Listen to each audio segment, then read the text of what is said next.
Guess who's the fastest reviewer alive? Well, it's me, Phantom, and we're here for another Flash Season 3 review. Now, this one is called, wait, let me check real quick.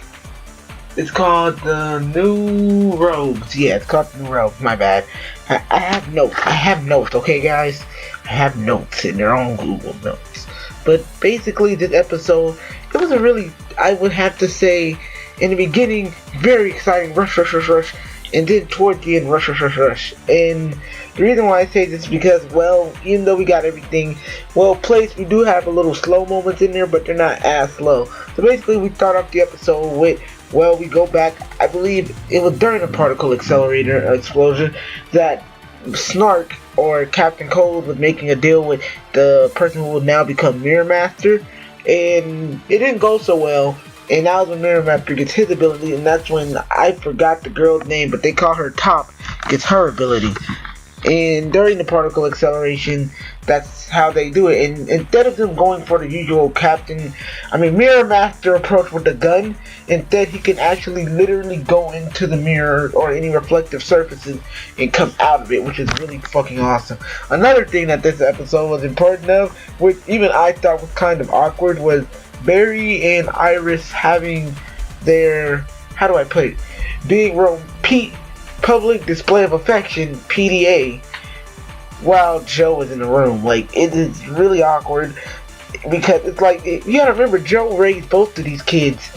He did not expect them to fall in love or anything, but he was like, okay, I'm cool with you guys kissing and all that, but not in front of me. I'm cool with, he's like, I love you guys, but I don't love you guys making out in front of me. No PDA in front of the dad, you know.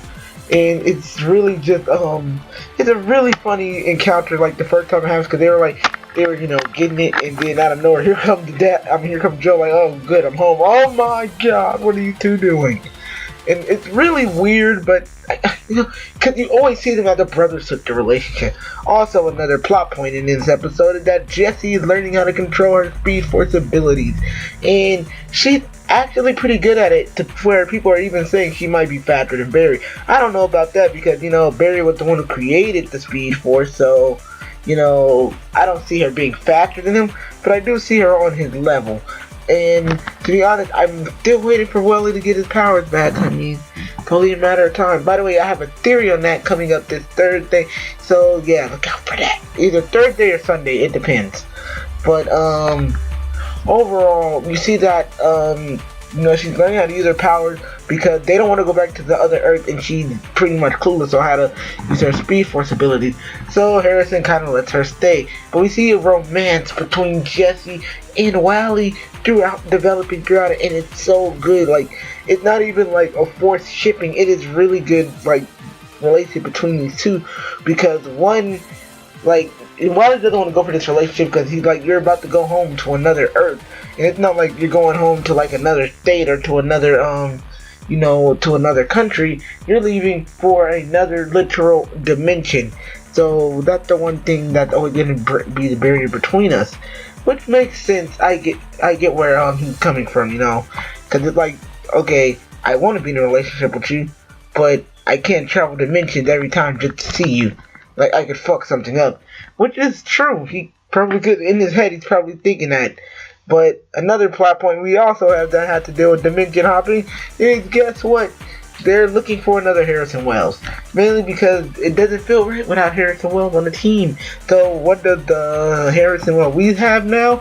He says, I got an idea. Let's go fishing in the biggest ocean in the universe, which is the multiverse. And after doing that, he basically does so, and he brings another Harrison there, which is that's later in the episode. Basically, the first fight between Mirror Master and the Flash. And I know it took me a while to get to this because I'm trying to expand more information out for you guys in these reviews. But yeah, the first match between Mirror Master, Top, and the Flash and Jesse Quick actually ends up going horribly wrong because Barry gets trapped in the mirror and Jessie falls off of a building, but luckily she catches herself.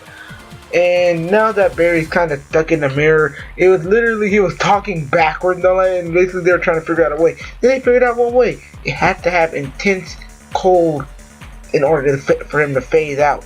eventually they do so, and when Barry and them go for a rematch, Barry actually traps Mirror Master in his own mirror, which kind of ironic, huh? Yeah, you don't like that, do you, Mirror Master? And they end up winning. Now, the bad thing is that eventually Harrison Wells and Jesse go home, and they do get a new Harrison, but he's kind of nerdy. And with this, I think it was like toward the end, we see that Caitlyn's powers have finally fully starting to manifest more and more, because she's in the shower.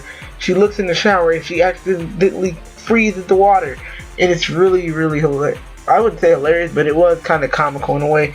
But overall, I gotta give this episode an 8.75 out of 10. It kept me interested, and out of all, it was a really, really good episode.